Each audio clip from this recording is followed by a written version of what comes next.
Namo tassa bhagavato arahato samma sambuddhassa. Namo tassa bhagavato arahato samma sambuddhassa. Namo tassa bhagavato arahato samma sambuddhassa. Okay. Page number 221, Guide to Para 35.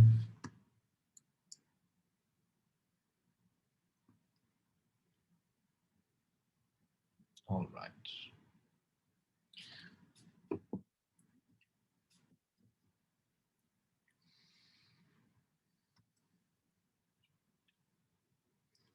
So with relation to the three signs of karma that would arise, which leads to patisandhi, which affects patisandhi, all these three types of karma, karma nimitta and gati nimitta, which was spoken of and discussed in the previous lesson, pertains to karma specifically conducted within this specific or that respective birth, right?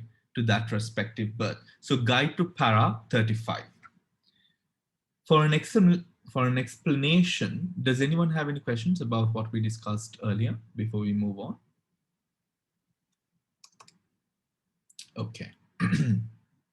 Guide to para 35. For an explanation of the three types of object presented to the mind of the dying individual, it should be stressed that this object presents itself to the javana process of the dying person, right? Of the dying person.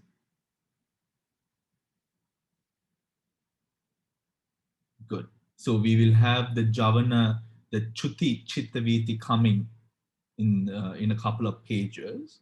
So then we will be able to remind ourselves of that what we discussed in the chittaviti chapter, right?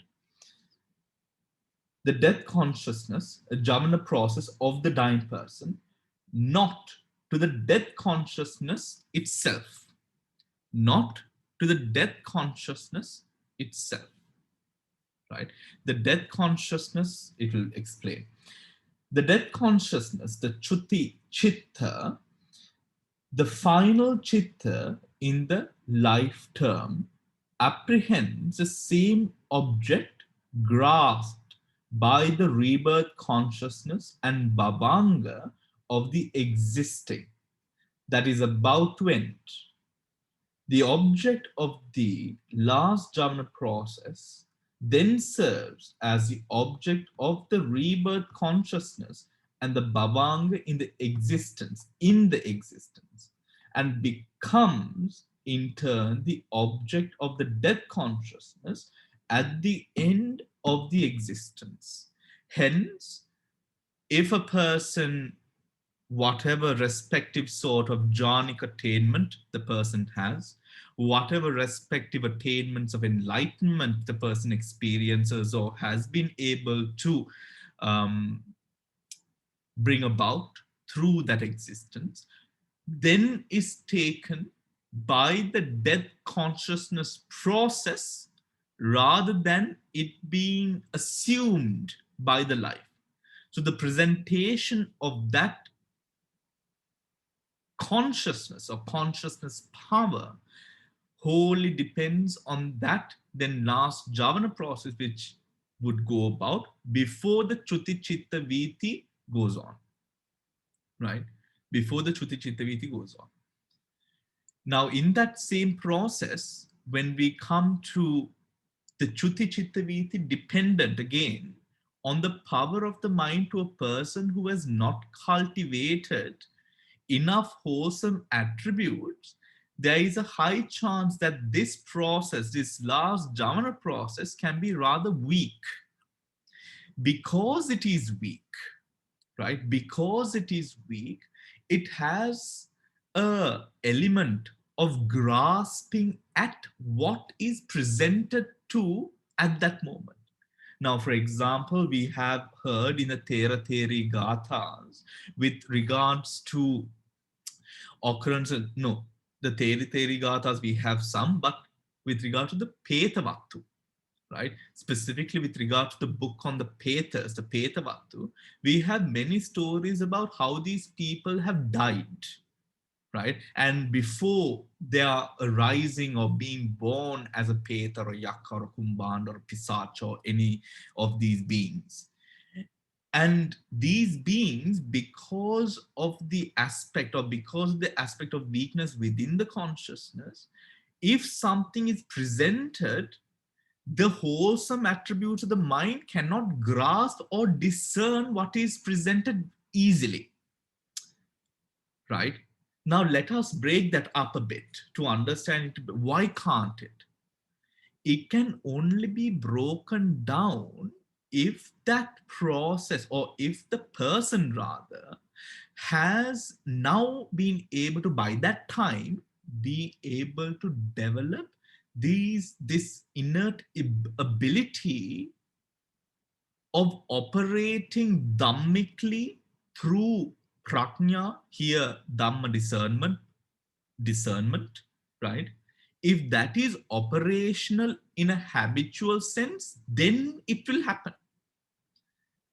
If that process is not a part of the mind, it would be rather difficult to invoke such kind of a wholesome habit or a wholesome practice rather during the time of death.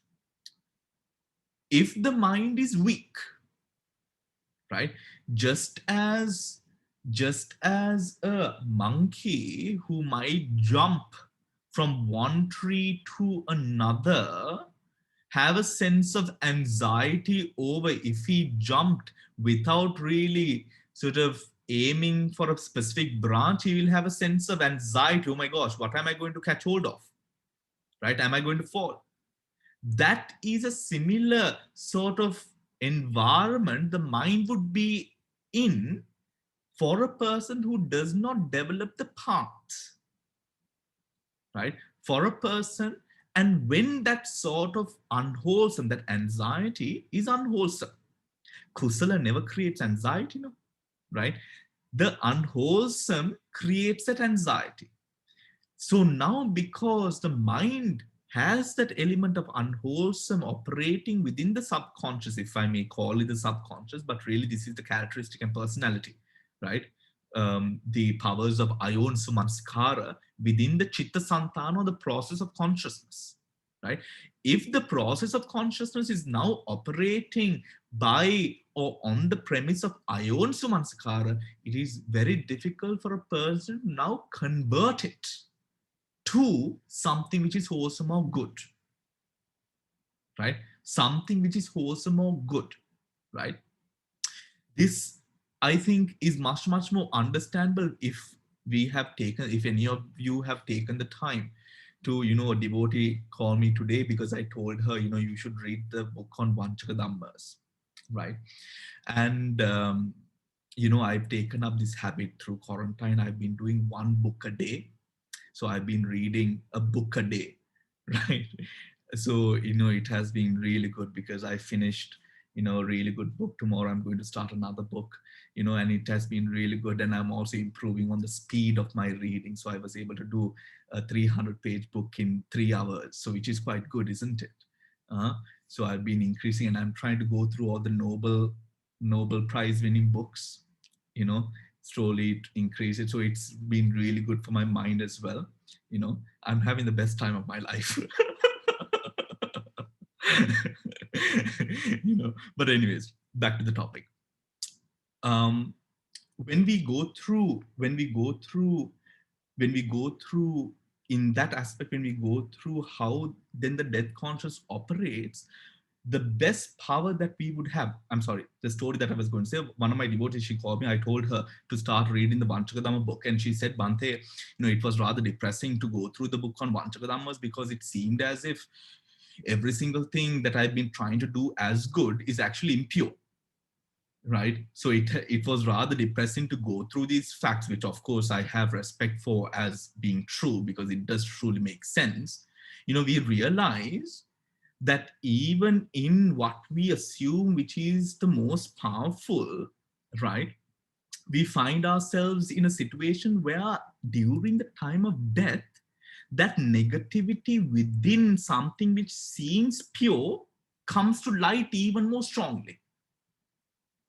You know what I mean? So there is no grounds, or rather there is more grounds in support of that restlessness which would arise, because that is all what unwholesome does, right? Unwholesome makes you restless. How? How does that happen? Lobha arises with moha. Dosa arises with moha. Obviously so. We know this. If lobha is there, moha is there. If doubt is not there with regards to the object, then what would arise? The restlessness, uddacha, right? With regards to the past or the future, as we discuss in the Bojjhanga, right? That is why any sort of unwholesome would create, or would rather make the foundation of the being's mind unstable. That is where that anxiety comes from. That is where that aspect of lack of worth comes from. It is very difficult for that restlessness to grasp onto a certain amount of confidence. And even if it does grasp it in a sense of confidence, it becomes ego, not something which is selfless. Not something which is selfless. So let's go ahead. The object of the last jhana process then serves as the object of the rebirth consciousness and bhavanga in the next existence, and becomes in turn the object of the death consciousness at the end of the existence. At the end of the existence, right?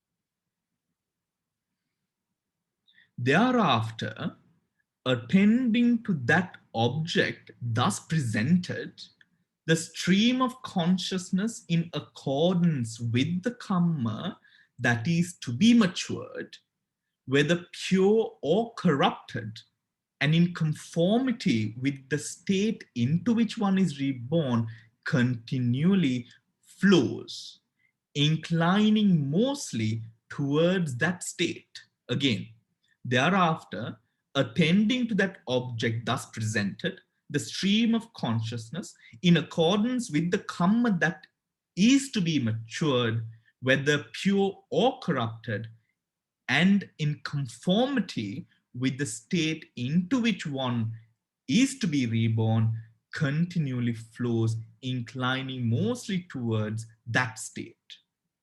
Or that rebirth productive karma presents itself to a sense door in the way of reviewing. Or that rebirth productive karma presents itself to a sense door in the way of reviewing, which is what we discussed in the earlier class. The karma, karma nimitta, and the gati nimitta. Specifically, the karma nimitta and the gati nimitta. This is now presenting itself, right? Guide to para 36. In the way of reviewing, right? That is, the karma presenting itself does not appear as a memory image of something that was previously done, right? That is, the karma presenting itself that does not appear as a memory image of something that was previously done, but it appears to the mind though as if it were being done at that very moment, right? As if, so it presents onto, that is the danger which is there at that moment. It is difficult to discern whether this is the person of the past or whether this is you right now. If it was a person of the past, if the person is aware, right, of this attribute, and certain stories in the Pretavattu, there is that story of a little bit of awareness, right, where even during the time of Gautama Buddha, these people would say, oh, I'm seeing this, this is a manifestation of this karma that I did. Some people are able to say, some people are not, right? Some people are not. It is almost like a sort of a schizo, sort of a visual that a person sees, right? And reacts with as well, right? And reacts with as well. Is it rude to say schizo? It's not rude, is it? Is it? No, it's not rude. Okay. All right. Death and rebirth linking, right? To one who is, to one who is on the verge of death, either at the end of the cognitive process or at the dissolution of the life continuum, right? The death consciousness, the consummation of the present life, arises and ceases in the way of death. In the way of death. Immediately after that has ceased, a rebirth linking consciousness arises and is established in a subsequent existence, apprehending the object thus obtained, either supported by the heart base or baseless, as is appropriate. Now, when a person dies, do not assume that the person, if the dying circumstance is a stable circumstance, now let's say a hospital, at home, right, in your bed, right, if it now, those are stable circumstances, right? What is the unstable circumstance? A good example was a tsunami, where people were just, they didn't know what hit them. They just died, right? And this, remember, there were these stories about, during the time of the tsunami, there were these stories about, people seeing, ghosts, and ghosts getting into cars and asking for lifts, and, all these stories. And actually there was a Netflix documentary on the same, maybe it is still available if you would like to see, on the same thing which had happened in Japan after the tsunami hit Japan, where a lot of people, they died in a state of, confusion, and the ghosts didn't even know that they had died, right? They didn't even know that they had died, right? So it is not always a status where you know that you're dying, right? The old Sri Lankan sort of the Mahavamsa sayings, where you never kill an enemy is never to be killed while in prayer, right? And this is very similar even to Chinese history, right? Where they do not kill while their enemies are in prayer, they wait, right? Why? Because of the belief that they will go to heaven or to a better place, right? And even, for example, in these sort of occult sciences, where when the king wants his treasures sort of protected by these spirits, what they would sort of, essentially it is said, what they do is they bring in one of the workers, or one of the menial workers or whatever. They show the treasure and say, this is yours, you can enjoy this, I'm giving this to you. And while obviously when you are shown a heap of gold and gems and jewelry and all of these precious things, to a person who has never had them or couldn't even dare dream about it, is given this, he's in state of excitement. And while he's been excited and joyously sort of, looking at the treasure which he has been now gifted, he's beheaded, right? And his body is put in with the treasure and buried with the treasure, right? And then that is where, then when it comes to unearthing these treasures years after, that is when Bili Pujas and all of these other sort of occult practices has to be practiced to sort of cut the bond between these sort of forces that um, uh, protect these sort of precious treasures. Yeah. So it is all to do with that element of object which is running in the mind, right? Whilst running in the mind. Immediately after that, death consciousness has ceased, rebirth linking consciousness arises and is established in a subsequent existence, apprehending the object thus obtained, either supported by the heart base or baseless. As is appropriate, it is generated by a volitional formation that is enveloped by latent ignorance and rooted in latent craving.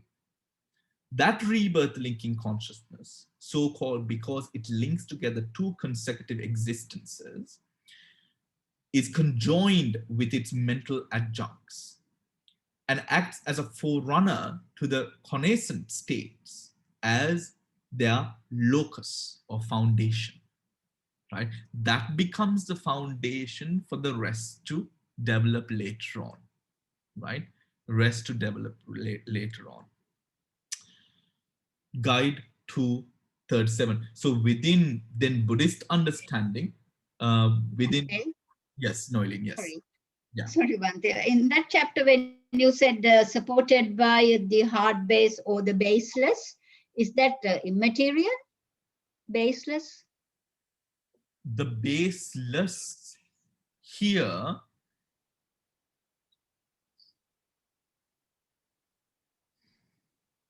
what would it be? What do the others think? What is I the think base? it's immaterial. I just not sure. Hmm. Damsiri, any idea?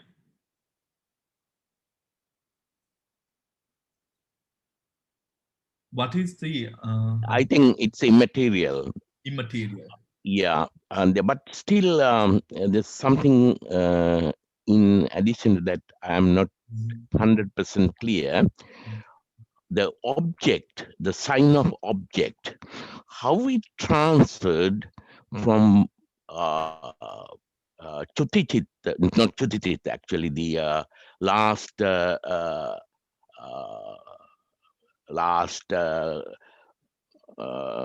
process of consciousness to the uh, rebirth linking. What is the medium through which it passes that uh, sign or the that information? Why Damsiri? First of Yeah. all, we have the Asevana Pacha which operates, right? Okay. Okay. The Yeah. Asevana Pacha which operates, which takes that object to the next, and also we have not Anyamanya, Ah. not Anamanya.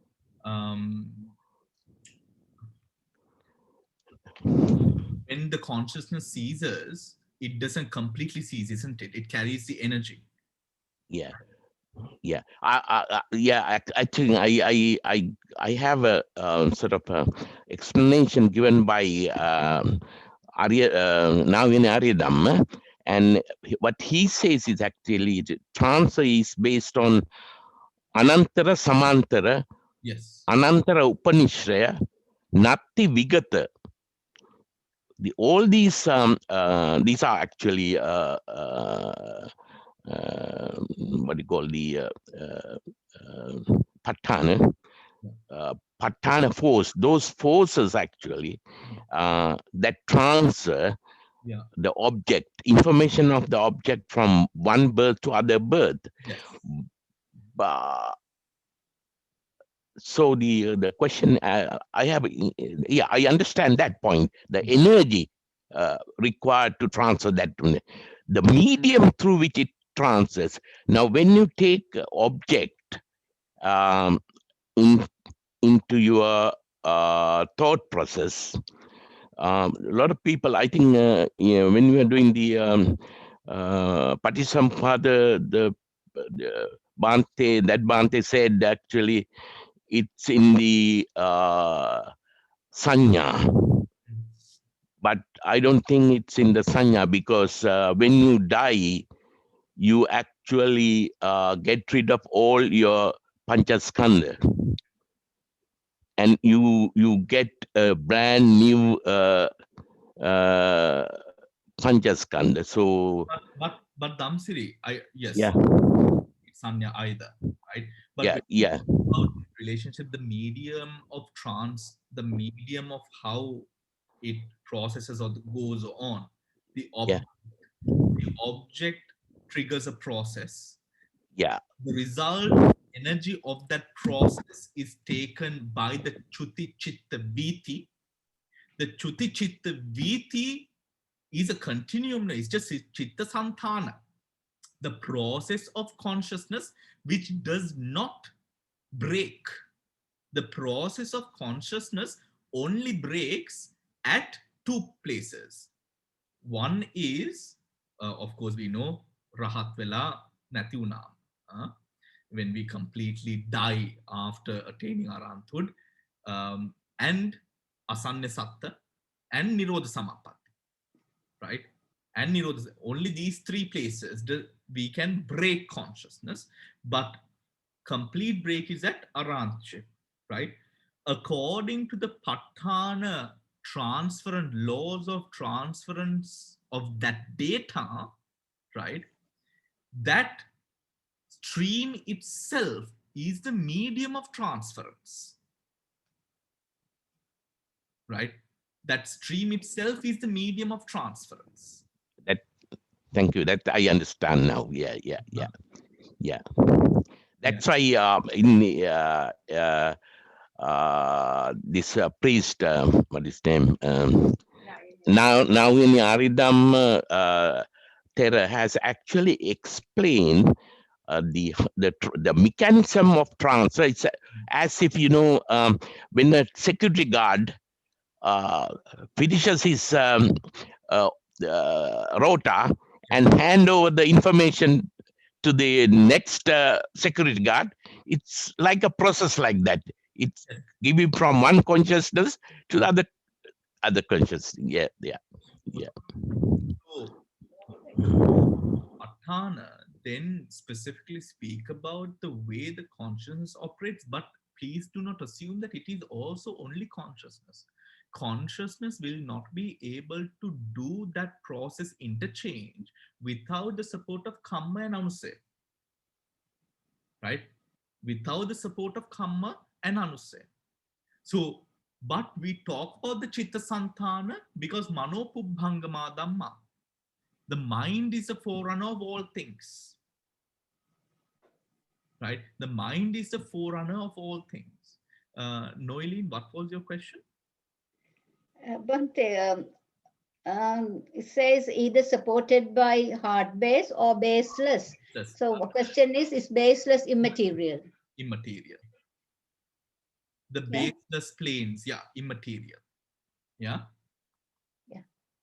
Thank you, Bhante. All right.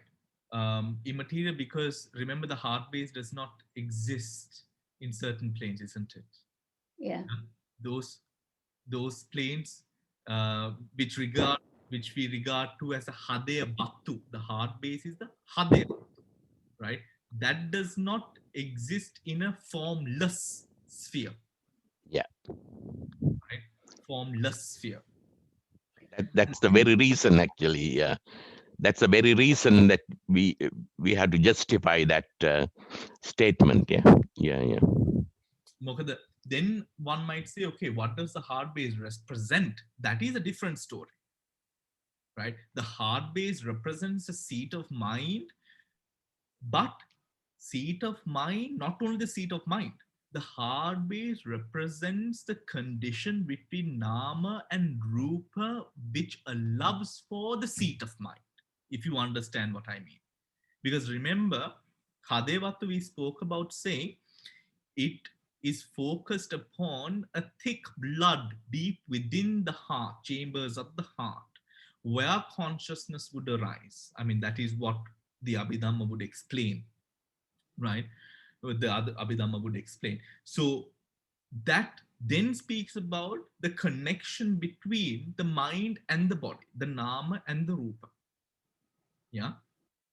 In certain other planes, the mind exists by different laws compared to the laws by which the mind exists within the kama vachara bhumi. Right? Within the kama vachara bhumi.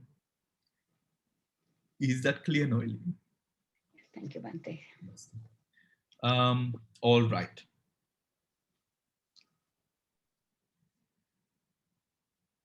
Guide to para 37.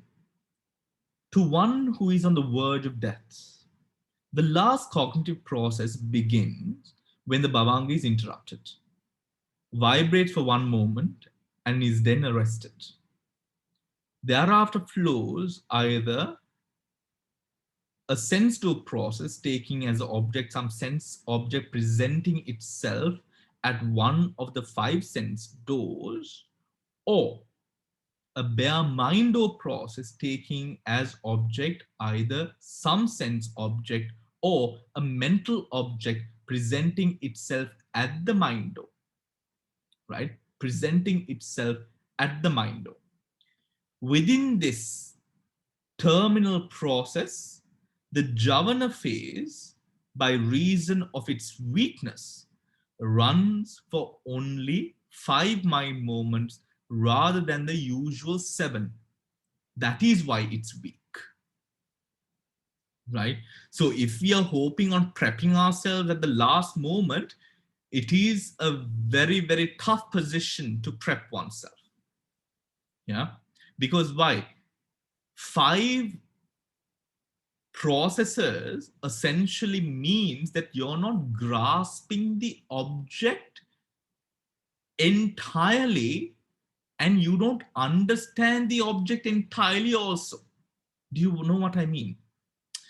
Now, for example, let's say, let's take the phone, tanha, let's say, an object that greed can arise towards.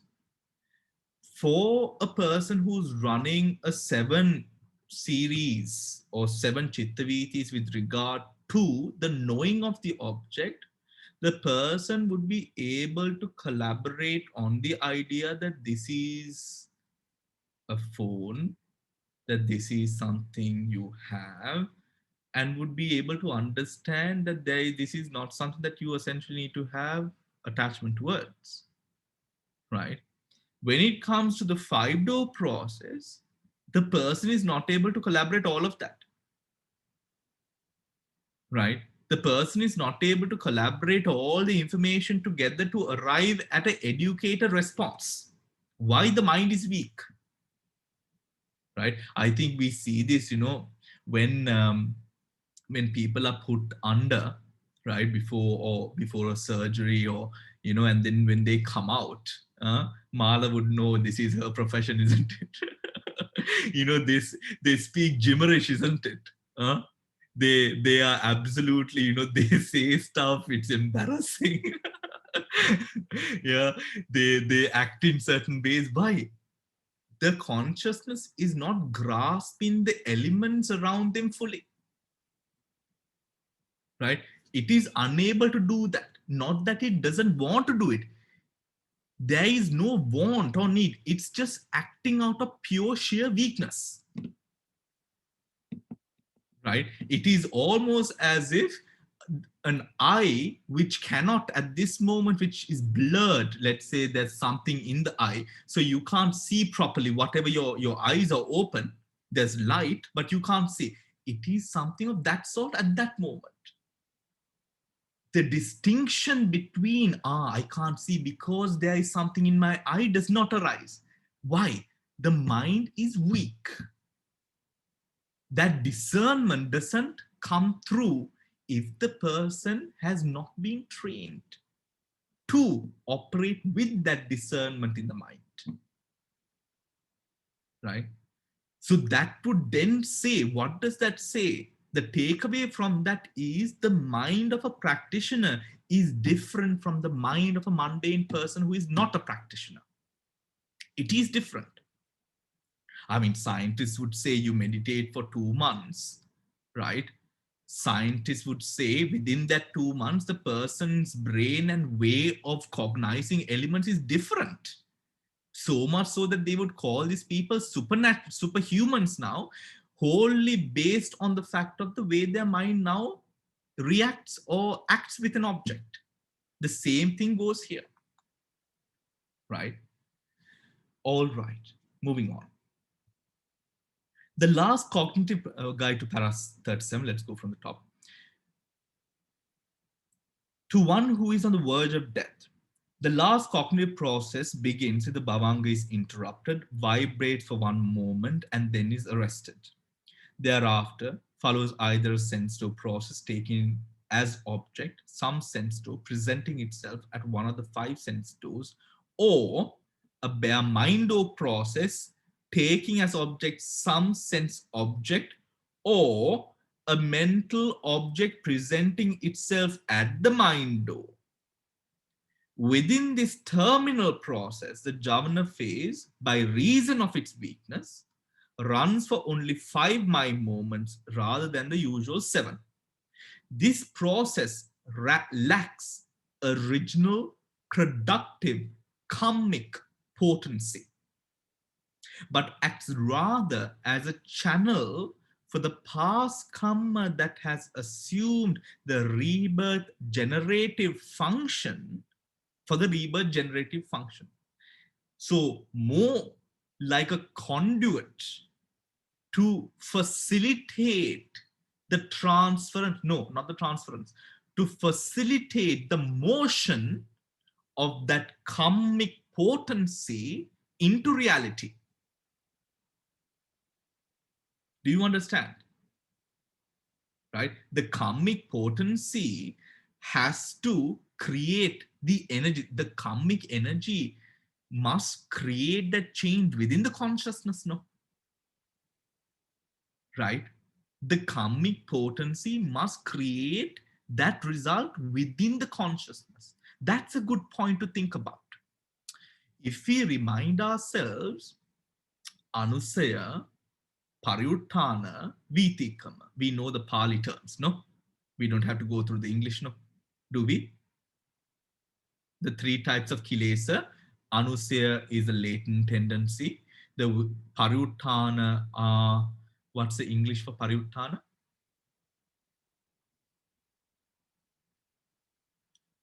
Are the hindrances that appear in the mind, right? And then vitikama, viti is mind. Kama is one that surpasses the mind. Surpasses the mind to where? To physical and verbal action, right? The anusaya, from the anusaya roots the pariuttana, which is only the mind. So you might be angry in mind, but you're not showing signs. It's not powerful enough where now you are showing it off to the world through physical and verbal action. But then vitikama, when the kilesa is even more gross, what happens is now it comes out somewhere. The face change, your teeth, you clench your teeth, or you sort of grind your teeth, or you do something of the sort. You hit a person, you scold a person. That is vitikama, where it now surpasses the stage of the mind, right? In abandoning the kilesas, how does it happen? For one to get rid of the kilesas which surpass the mind, sila is suggested. If a person says, I will not lie, then now let's take this one. If this is the vitikama, the last state, right? We put a cap on it, right? When we put a cap on it, essentially with time, what happens is you will also be putting a curtailing factor here. Do you understand? when it is curtailed now with this cap on, the anusayas will also be affected. Don't think that the cap is just on the top with sila. The more that sila becomes something that you take on, that is called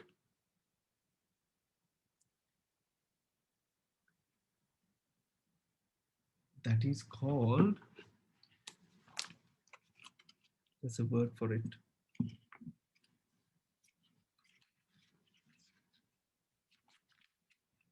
Sorry, it's important, so I'm just going to look through it.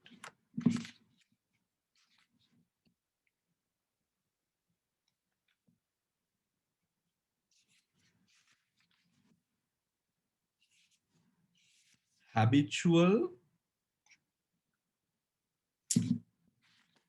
when you're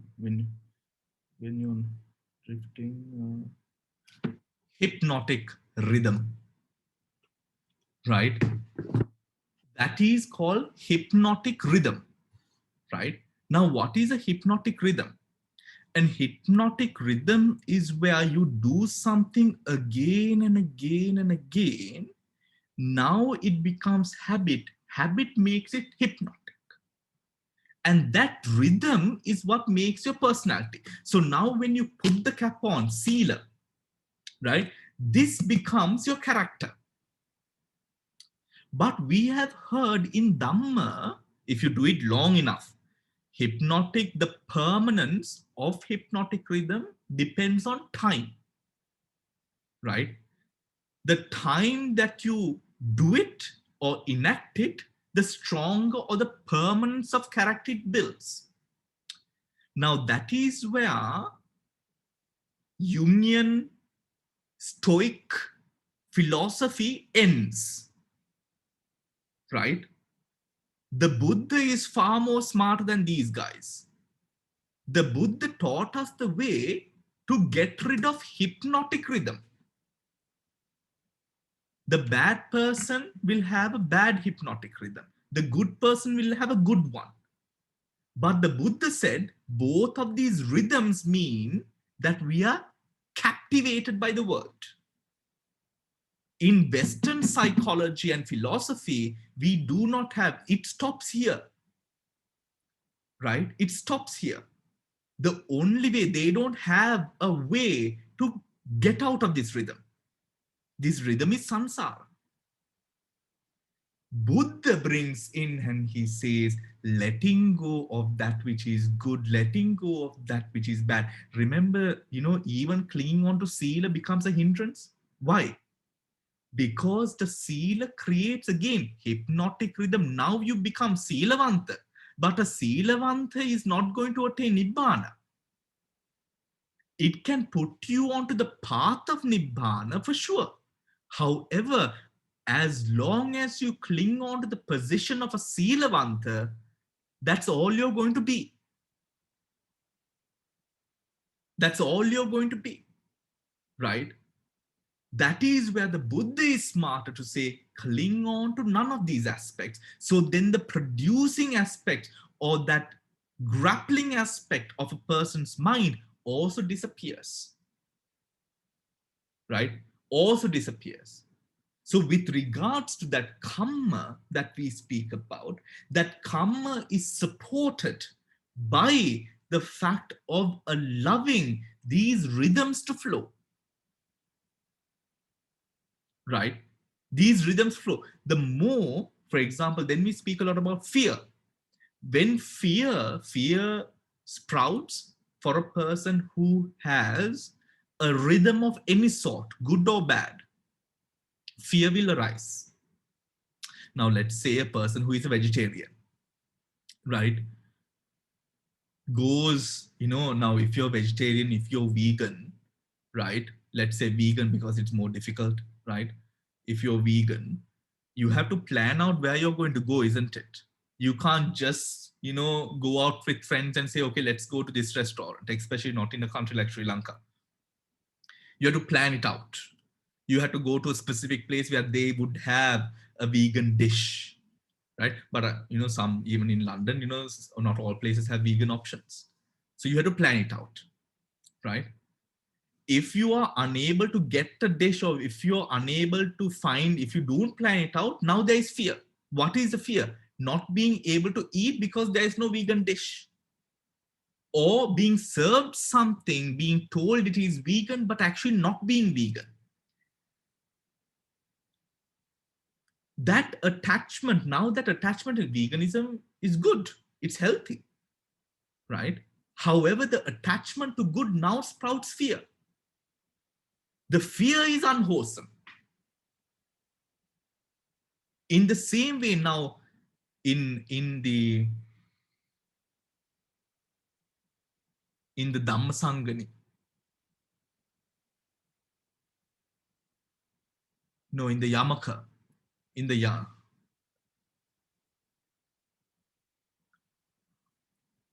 no, in the sorry, Dhamma Sangani, in the Dhamma Sangani, right? It says, from unwholesome sprouts wholesome. From wholesome sprouts unwholesome, isn't it? Kusala Dhamma, Akusala Dhamma, Avyakata Dhamma, Kusala Kusala Dhamma, Kusala Akusala Dhamma, Akusala Kusala Dhamma, right? What it means essentially is even a kusala can sprout that unwholesome aspect next. That sprouting of unwholesome happens when the attachment, specifically the attachment to the kusala foundation, creates a sense of fear. Fear in what? Fear in not being able to carry it out effectively. Example, mother's love, pure. We are talking about the purest sense of mother's love, right? Unconditional. But that sense of mother's love, how much of, I mean, you all know, how much of fear does that induce,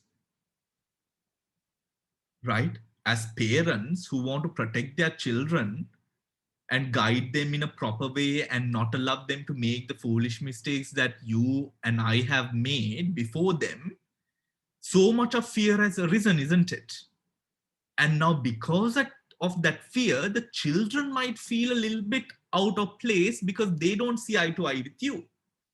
But forget about the children. Let's look at our own minds. Now, kusala, unconditional love, the best for another person is kusala. Kusala Dhamma. From kusala Dhamma, now arises akusala Dhamma. The fear creates the unrest within the parent's mind with regards to where the children would head. Yama at the end of all of this would say, when we say, I got mad because I wanted to guide my children, Yama would say, this is the karma that you have done.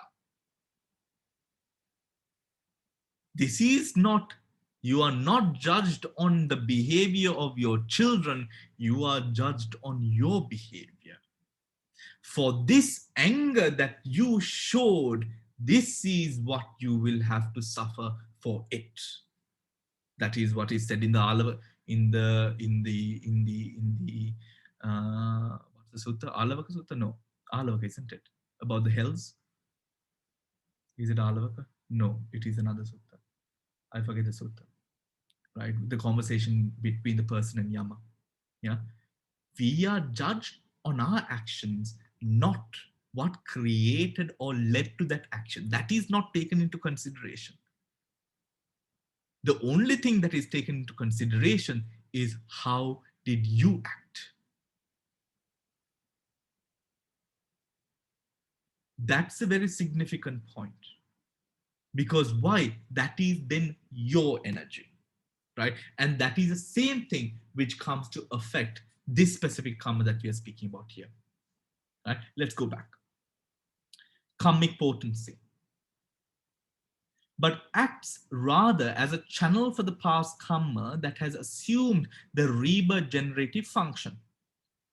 Following the Javana stage, two registration chittas, Tadalambana, may or may not follow. In some cases, the Bhavanga may follow, and the last process chittas.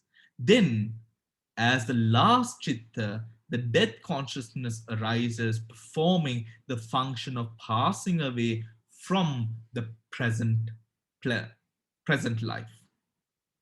With the ceasing of the death consciousness, the life faculty is cut off, then the body remains a mass of inanimate material phenomena born of temperature and continues as such until the corpse is reduced to dust. As the corpse is reduced to dust. Immediately after that has ceased. Following the dissolution moment of the death consciousness, there arises in a new existence, the rebirth linking consciousness, apprehending the object thus obtained in the final jhana process of the previous life. This chitta is supported by the heart base in realms which include matter. Now, when we speak about marana, there is Khanika marana and Machu marana, isn't it? Right? The Khanika marana it's not Machu marana. No. What's the other marana? Khanika marana and Ayuka marana? yes. Ayu. Ayuksha. Or end of the Ayu. Yes. It is Ayuka. No? That Ayu. No, No. it's not the one. Okay, anyways, the definition is this. Khanika marana is the momentary death, right? And the other marana is the death by the seizing of the body, right? Death by the seizing of the body, right? Those are the two types of marana. Now, in this process, right, we see at the seizing of the body, right, and the arising of the consciousness in its respective position or plane or existence, whatever it is, in the womb or wherever, with the support of that consciousness and kamma arises kammaja rupa. Now, within that process, now here we specifically see this kammaja rupa. But remember, it is happening right now. The same kammaja rupa is produced right now. But it is not significant because we have this rupa, you see, this whole mass of being. So we do not take it into much consideration.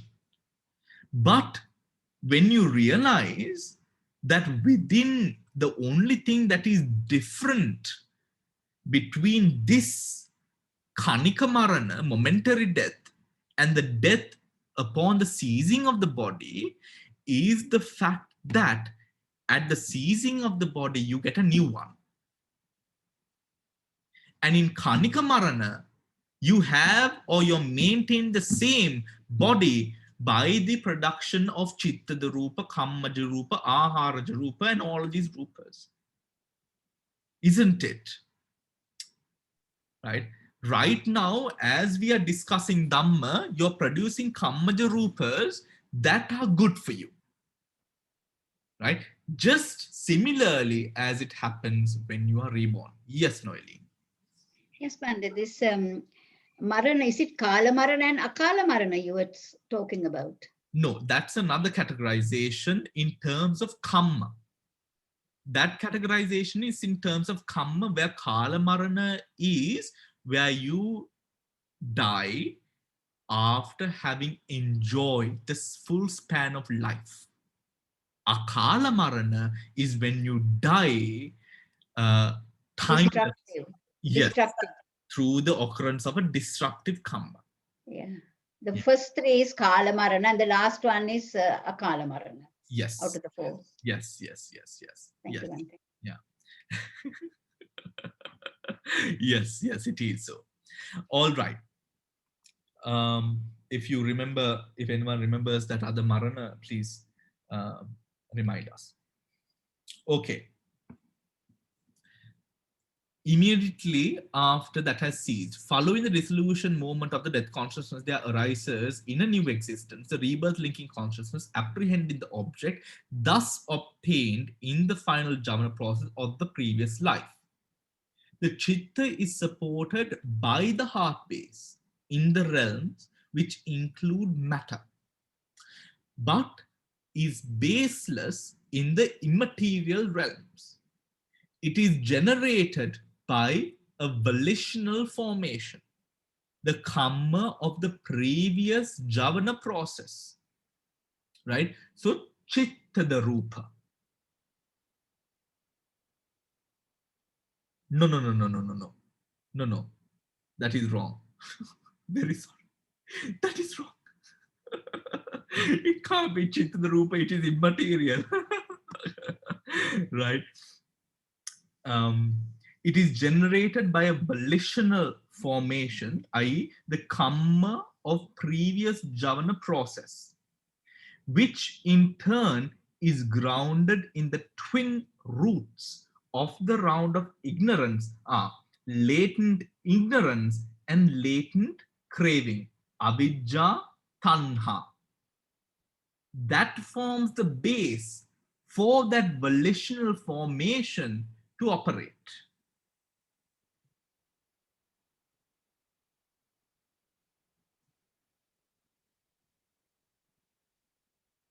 That forms a base for that volitional formation to operate. Yeah. The rebirth consciousness is conjoined with its mental adjuncts, the Chetasikas, which it serves as a forerunner, not in the sense that it precedes them, but in that it acts as their locus. Again, the Chetasikas, which it serves as a forerunner, not in the sense that it precedes them, but in that it acts as their locus or foundation, right? Locus or foundation.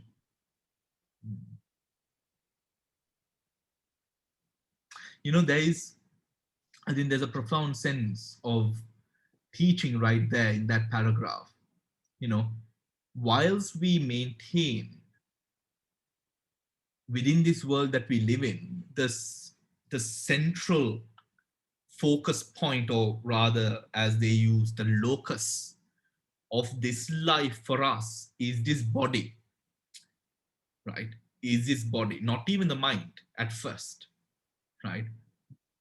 Our environments, the environment that we grow up in, what we are born into, how we are born, you know, it is this body which really sort of carves and molds the way that we are brought up, or the way that we will be perceived, and the way that we will be put forward, and all of that. Of course, the mind plays part, but the body acts as a main focus in all of this, right? In all of these processes.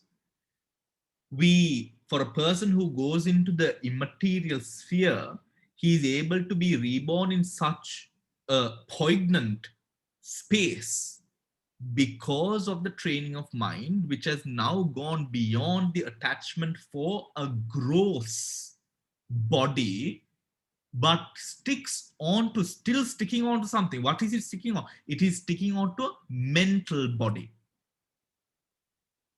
The mental body is the avidya and tanha.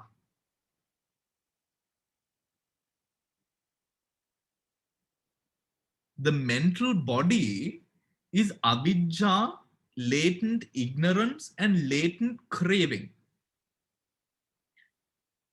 Because in actuality, if through the attainment of nibbana, through the demise of these foundations of mind, we attain to a state where we are freed of that sense of mind, right? The foundations of mind, which is based on tanha and avidya. In breaking that up, we realize something far greater, which is nibbana. But the focus points remains that whilst the being is in the immaterial plane because of a development, because of an aspect of mental development, there is also an aspect of unwholesome which allows the being to be within that environment.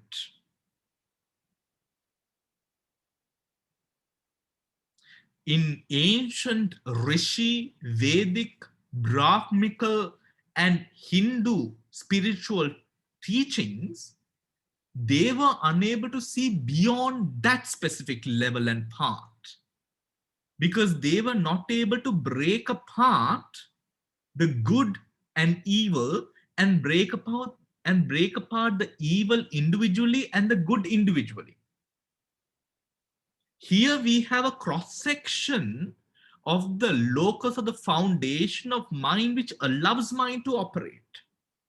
Just like when we take energy of the universe, the energy of the universe wholly depends on the laws that govern and operate an atom, allow the atom to operate. An atom is a representation of both positive and negative charges of energy. If the negative charges within the atom is now no more, the whole cosmic universe will cease to exist. Similarly, if the positive charge of the atom is imbalanced or displaced, the whole cosmic flow will cease to exist.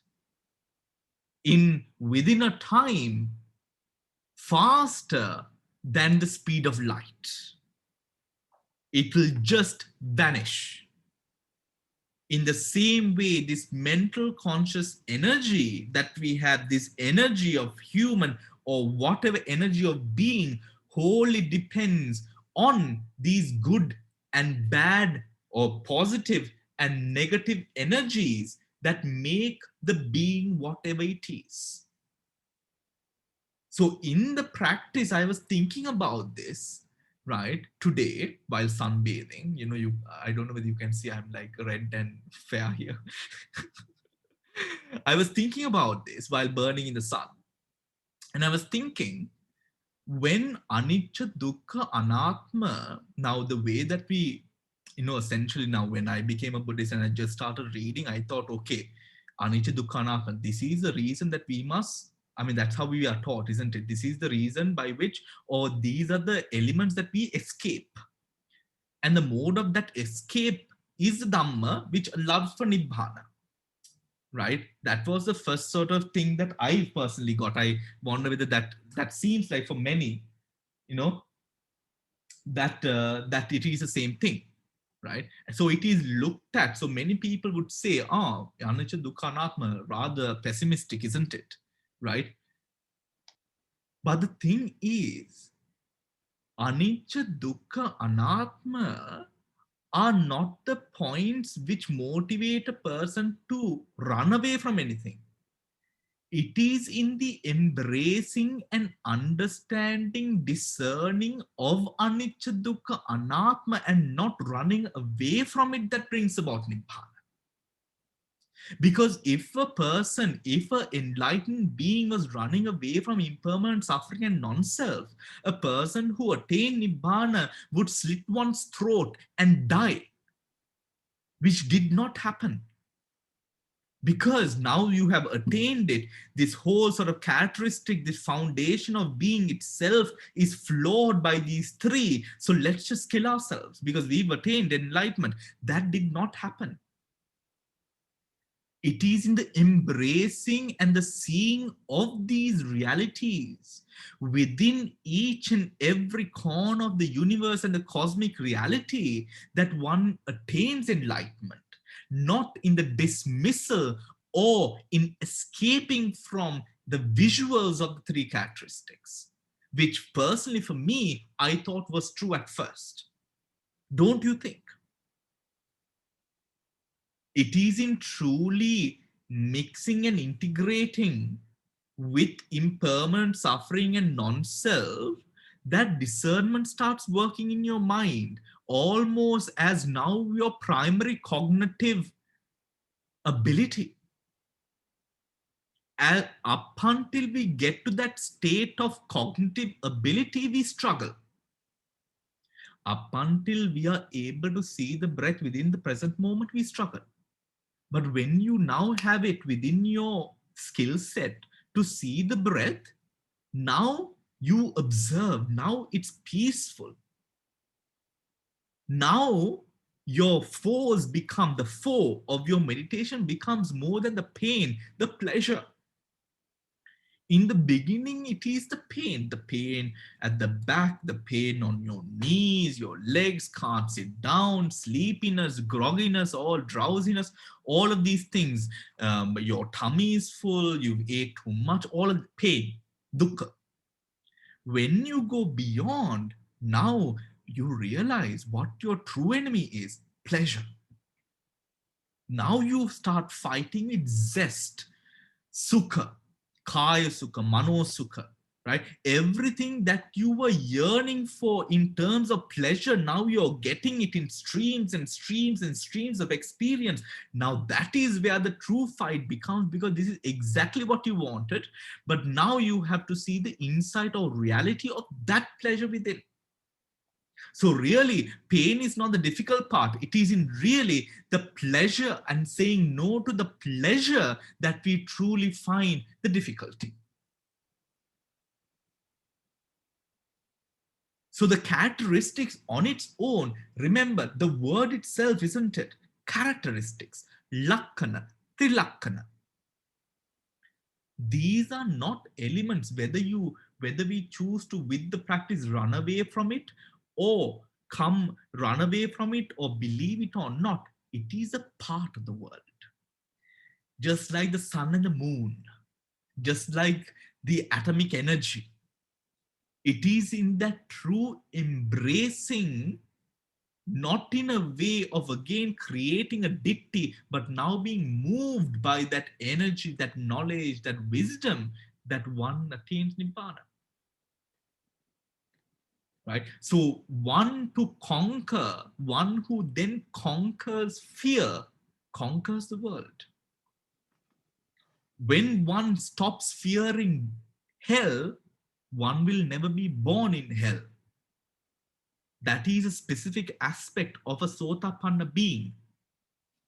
The moment one gives up that fear of hell, one is not dragged to hell, because that anxiety which creates, or rather profiligates the aspects of unwholesome within the mind, that disappears. Yes, Noeli? No? Okay. All right.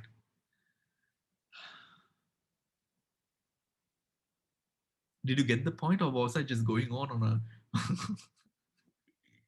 was I just going on? as I do? All right. Moving on. Herein, the third last paragraph, herein, in the death proximate cognitive process, only 5 feebly occurring jhavanas should be expected.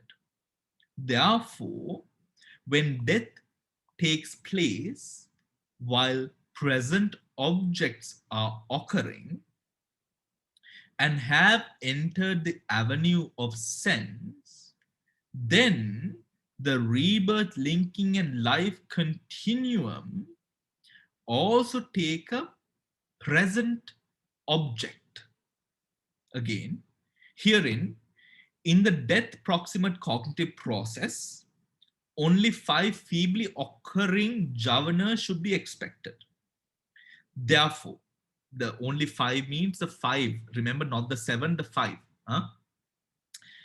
Therefore, when death takes place while present objects are occurring and have entered the avenue of sense, then the rebirth, linking, and life continuum of the new existence also take a present object.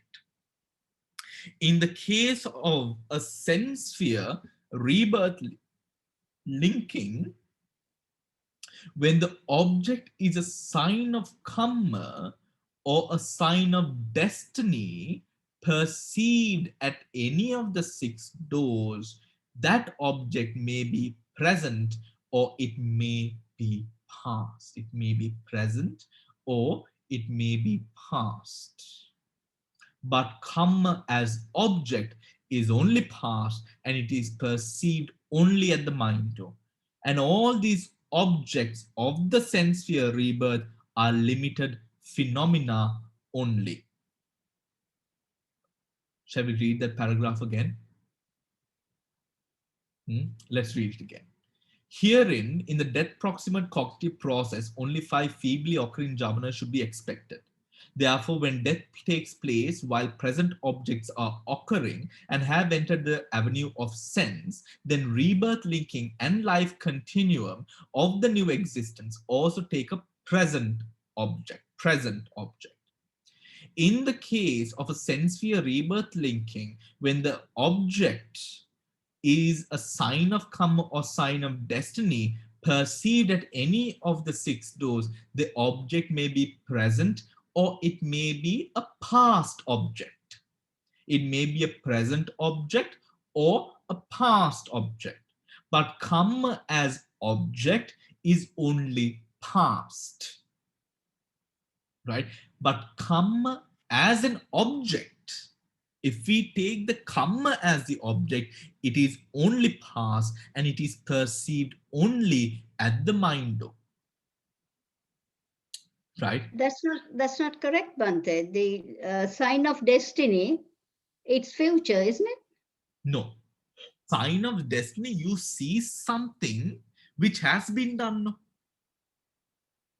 Right? Now, for example, when we take, let's take, you have been a very angry person, right? So the sign of destiny might be fire, or it might be the smell of a certain sort of, a smell of a hellish smell or something of that smoke, or a smell of smoke, right? Or something like that. That is a representation of something within the mind. It is a manifestation of a kilesa or something which has been done through that lifetime. If you are not guilty of that, you will not be seen it as a sign of destiny. Let's understand how a sign of destiny works. We'll take the same example, angry person.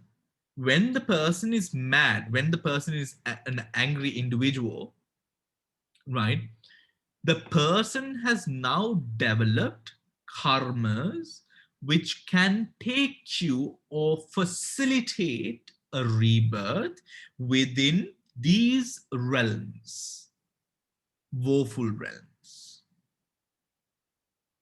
To remind you, or now because the karma has matured, when the karma matures, you must see something.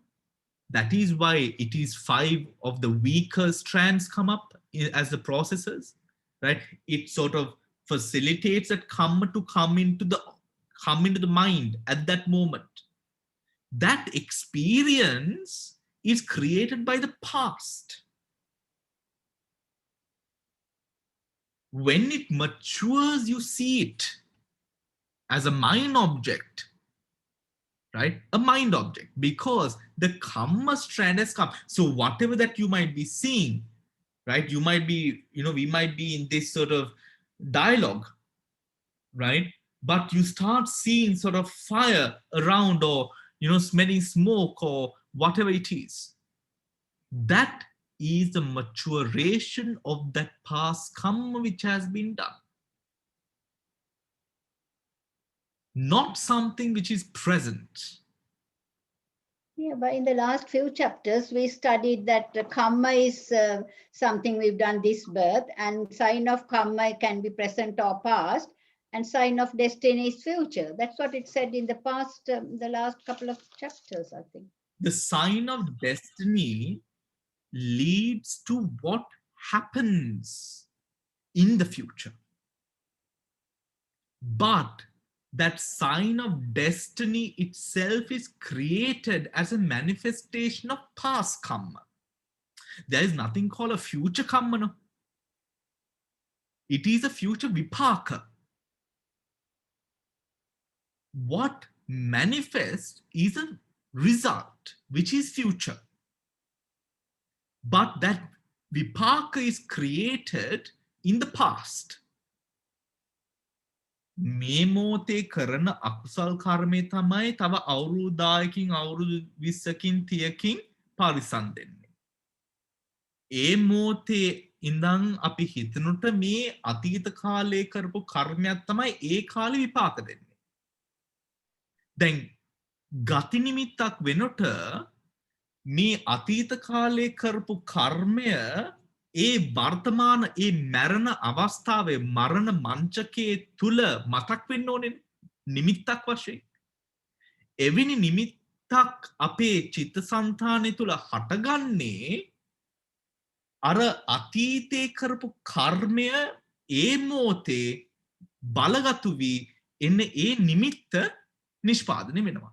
මේ Nimitta, it can be fire, it can whatever, it can be the heavenly realms, whatever it is. But the karma which led to that future vipaka is in the past. Is in the past. The resultant is in the future. But the action is in the past. Isn't it? When we use the word karma, right? Api, when we just use the word karma, we refer to, colloquially, we refer to actually karma vipaka, not karma.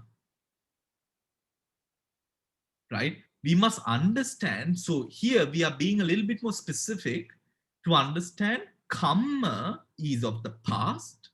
Karma vipaka, or where the gati nimitta leads one to, is in the future.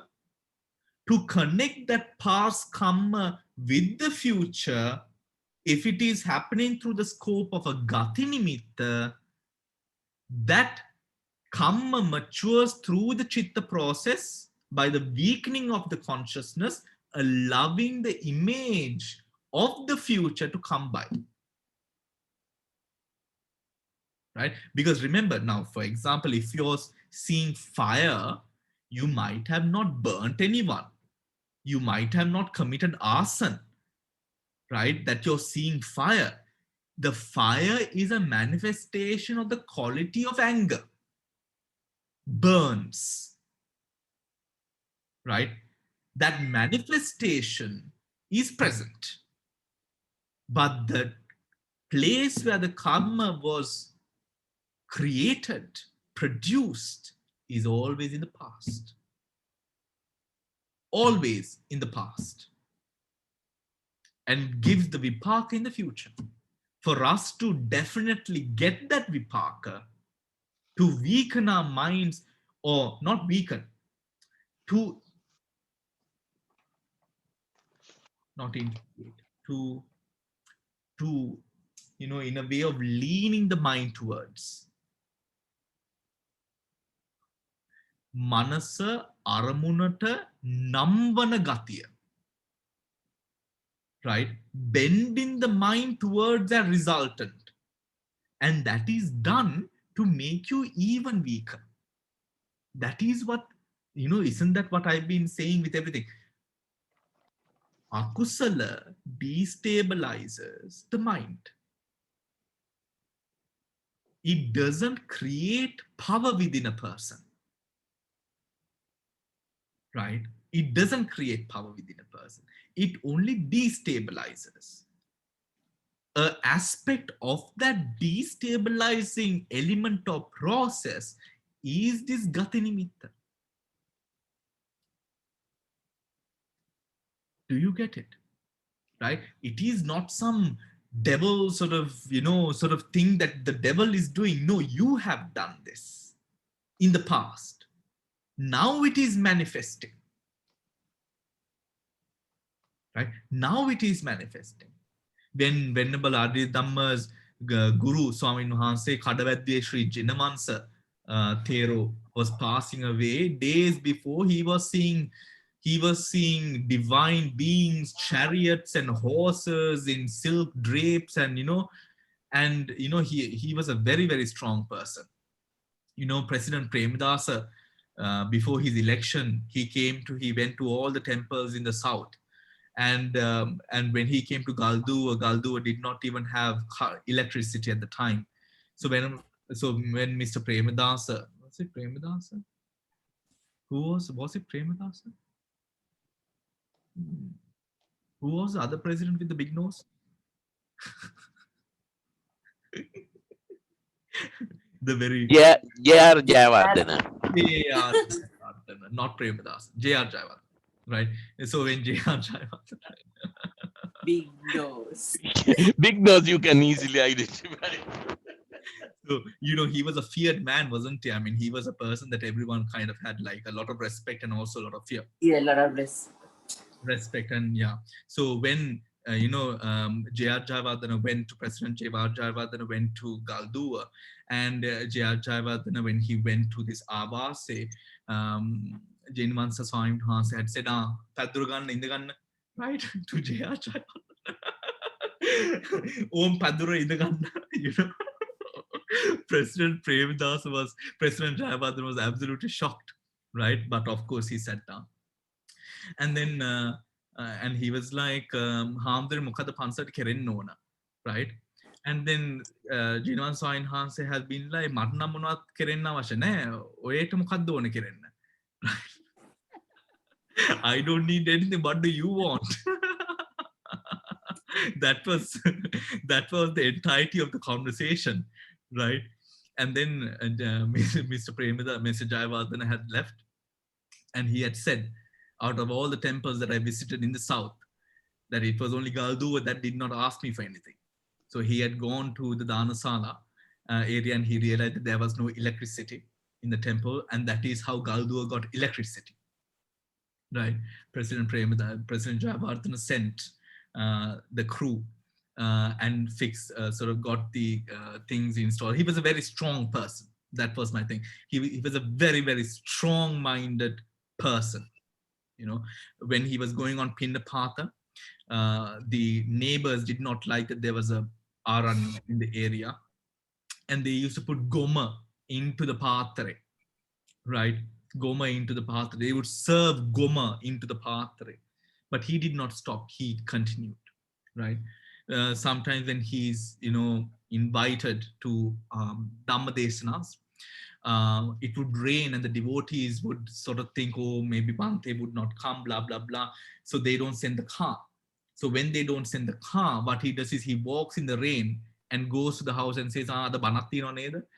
He walks. He was a very, very strong person. So he did not flutter at these sort of visuals that he was seeing. And he was seeing it for days. He was about 5 or 7 days a week before he was seeing these visuals, right? And it was only at the last, or, nearing to the last, he would say, they have come to collect me, and he sort of gave all the responsibilities. He shared the responsibilities between Venerable Navani Abhidhamma and Venerable Somavansa, right? Who is the head of Galduwa right now. Right, those were the two sort of golayas. So that was a person who did not have that sort of shakiness of mind. And when it comes to us, when we see these gati nimittas, right, there could be certain, again, a sense of excitement, whether good or bad, that can arise with regards to that which we are seeing as well, right? If we do not have that amount of practice or knowledge to realize what is going on. Yes, Devika. Yes, I have a question about this Bhante. Yes. Under normal circumstances like this, at the time of death, the gatinimikas and all that come. But there are instances when a person does a real bad karma, we have seen suddenly something happens and that person dies instantaneously, like a bad one where lightning will strike and Sure. the person will die on the spot. What happens to that chitta viti then? How does that comes about?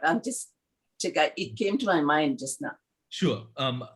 In certain cases of deaths, which happens almost spontaneously, Yes. the mind operates so fast that a chitta viti, a chuti chitta viti will happen. All right.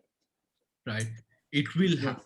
Even if you are not expecting it, but you are, say someone, in the most unexpected of times, someone is to sort of, slit your throat from behind with a sharp blade that, the person doesn't even hold you.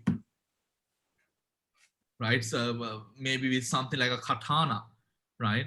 Still, the chuti chitta viti happens. Why?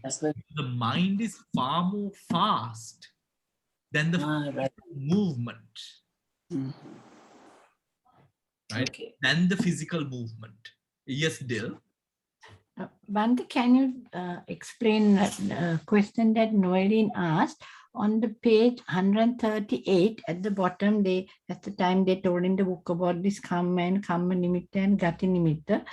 Can you just explain page 138? Okay. Noeline said it had been told that gati nimitta was the future. That's where the way it looks as if it's like that, but obviously we are not understanding it properly. So there in 138 at the bottom, it says 1, it can be kamma, which is a good or evil deed performed earlier during the same lifetime.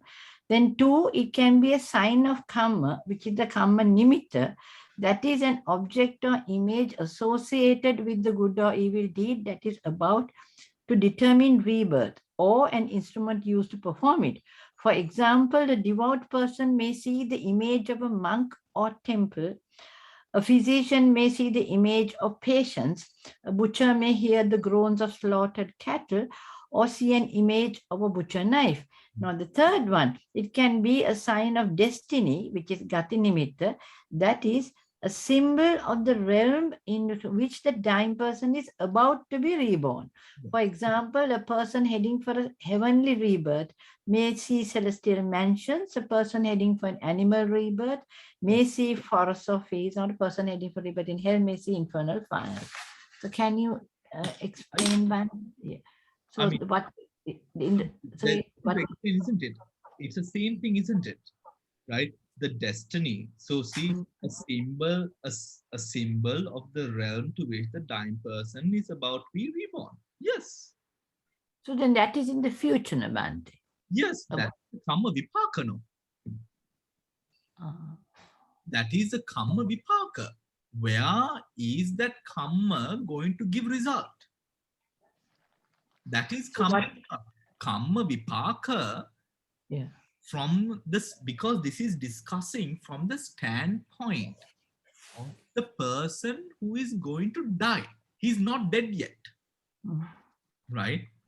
So from that premise or standpoint, kamma vipaka is going to be in the future. The kamma, so here, what does it say? From heading to the heavenly rebirth, one may see the celestial mansions. Person heading to animal rebirth will see the forests and the fields. The person heading to hell may see infernal fires. The person who's going to head to those situations are a person who has already committed those actions which can give result in such sort of circumstances. But those actions are in the present or in that. In the past. Just before you're dying. It doesn't need to be just before you're dying. Anytime. Yes, I mean, let's say now, for example, Ajatasattu, right? He killed his father years before he died. Right? The Gati Nimitta which arose to him was different, was then at the time of death, was then because of the karma that he did years before during that lifetime. The symbol which arises, which is the nimitta, proclaims through that power of karma which has now matured, where you are going to be reborn in the future as a Thank karma. you, Bhante. Thank you, Bhante. So the nimitta is in the future, but the action itself is in the past. So that's what. Thank you, Bhante. A nimitta, no, nimitta is present. It hints at what arises in the future. Thank you, Bhante. Thank you. Yeah. Noeline, is that clear then? Yes, thank you, Bhante. Yes. Yes. Bhante, Noeline, you're muted. Yes. closer to death, we only get 5 javanas. And out of the 7, I can remember one is very strong and the other one is not that strong. So which 5 do we take? One, the middle 5 or? The same law applies. The same, Okay. was the law that applied, right? Not the The first time. first one is Is weak. weak. The last one is weak. The middle comparatively are powerful. Yeah. Right? The first one is weak, asevana pachaya, because it doesn't have the support of a similar type of javana chitta support in the first one. The Yeah, I last remember. one is weak because it is in the process of Changing. bhanga, dissolution. This is where it's going to end. So the middle ones would always be powerful. So the middle 3 are powerful compared to the rest. Altogether, we have 7. So we need 5 here at the death, closer to death, only 5 javanas. So they are the middle 5 javanas, you mean? Middle 3. So no. So if we are taking which javanas out of the 7, that is not the way to look at it. It is just from the last bit, it has to be cut, not from the beginning. Okay. Do you get it? Now Yeah. we have 7 javanas usually before the sadalambana, right? What we cut is the last 2, right?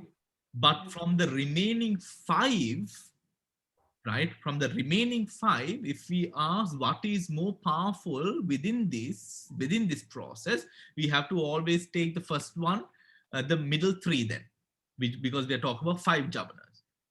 According to that law of consciousness, owing to that law of consciousness and how consciousness operates. So Bhante, then what you're saying is, am I right? So there is 9, 10, 11, 12, 13, 14, 15. Those were the 7. So if you take out the last 2, which is 14 and 15, then you are left with 9, 10, 11, and 12, and 13. So those VTs were counted when we counted from 1, and the registration ones were 16. So when you count in the book that we had, it's on page 155, Bhante. Okay, so you're talking about the Patisana Chittas, the 19? Yes, no. The complete, the Chitta VTs which were marked as, 9, 10, 11, 12, and the 7, the VTs. And so if you cut off the last 2, then you're left with 5, and then you cut off the first. So that's a 10, 11, 12. Isn't this what you're saying? What is in page 155? 155, let me turn to it, please. Or am I looking at the wrong diagram? 155. Is that not the VT process that you are now talking about before it becomes a Tadalambana and the registration? 155. Okay, got it. No, Right. This is not the conscious. This is a sense sphere javana. Right. Right. Okay, right. This is in the process of taking object, so it is different, right? Right. But yes, similar concept. Right. Because if we are, every time that we reduce the javanas, we have to reduce from the end, because I mean we can't reduce from the beginning. No? It is a flow, isn't it? Oh, the last year. So that's why, so God, I know this is sensory, but this is like 9, 10, 11, 12, 13, 14, 15 there. So you're saying those last two, 14 and 15, you're removing, then you're left with these 5. Then you take 161, right? 161. Okay. You see, Yeah. when the bhavangas from the beginning increase, the javanas are reduced from the end. Right? The javanas are reduced. The lesser the javanas, the weaker the consciousness process. Right? But we are going to come to the stream. What was the page that we were on? 211? 150. No, what we are reading now, is it? Yeah. Yeah, we are on 223 now. Okay. So we will, do we have? Okay.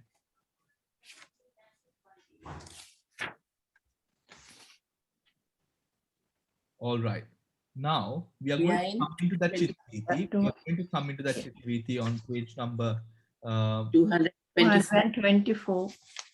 And the 25. diagram is on 225. Yeah. All right. So let's go through this, please. Is it okay if we go up until 9 o'clock? Are the others okay? Yes, I'm okay. Yeah. Come on, Anda.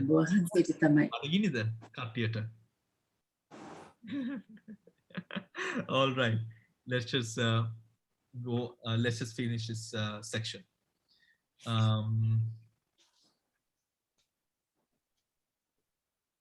Guide to 38. Guide to 38. All right.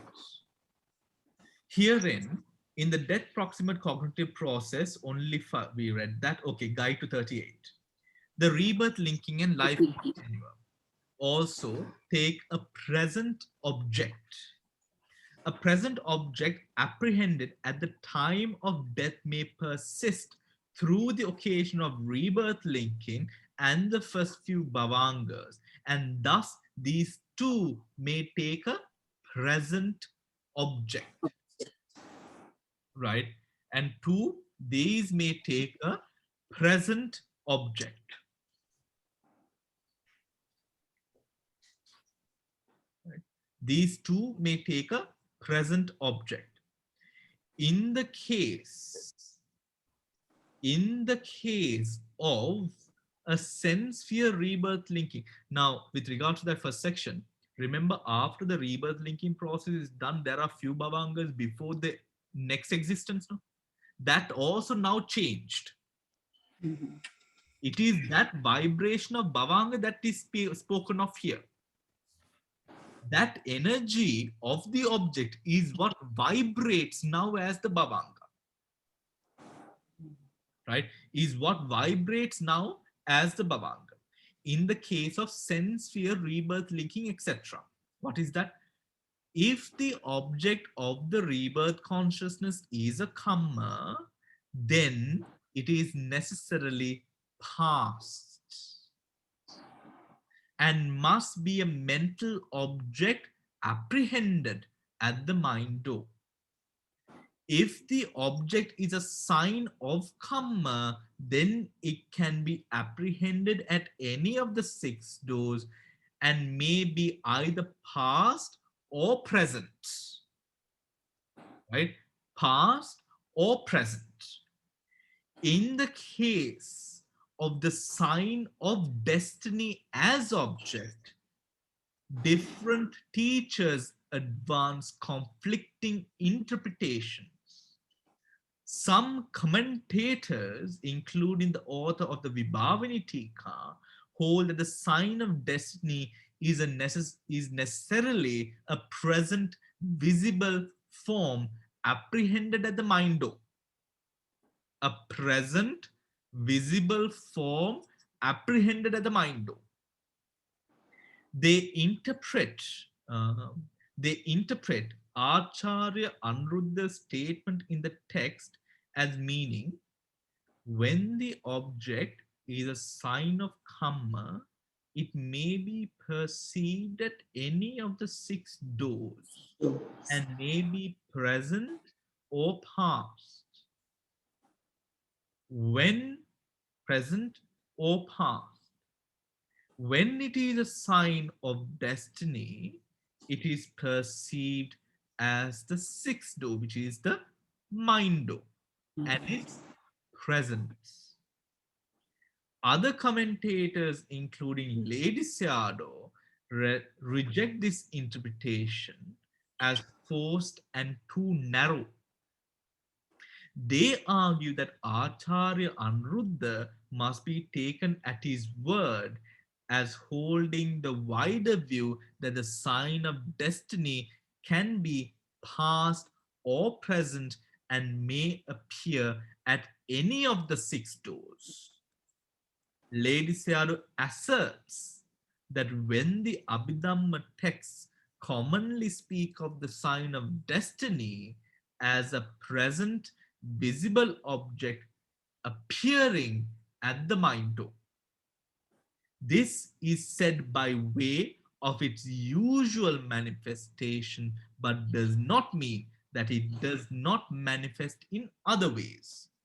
For example, as the groans of those in hell, or the celestial music or fragrance, which would be the groans will be hearing, the smells would be with regards to the nose, yeah.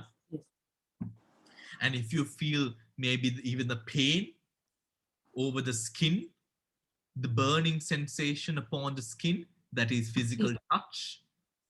Yes. Yeah. If you see the flames, it is eye. And if it is only appearing in the mind, then it is another representation. Right? It is another representation. Noeline? Okay. Okay. Object of sublime. I think we should read this part for next week with the Chittavitis. Yeah? Okay, Let's do the Chittavitis next week. The Chittaviti part. Yes. Let's do it next week.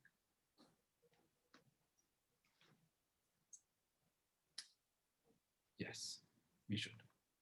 All right. Bhante, one question. Yes. So on Wednesday, are we doing going to follow up on what was it? Instead of sutta, you were going to do Group karma. Yes. I'm going to do group karma.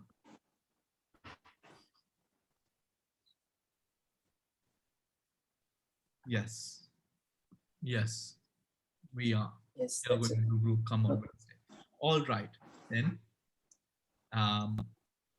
have a pleasant rest of the evening. I will see you on Wednesday. Okay. I'm actually also leaving quarantine on Wednesday. So I'll see you on Wednesday. Group karma. Take care. Good night. Okay. Good Right, night. night. Thank you, Bhante. Thank you.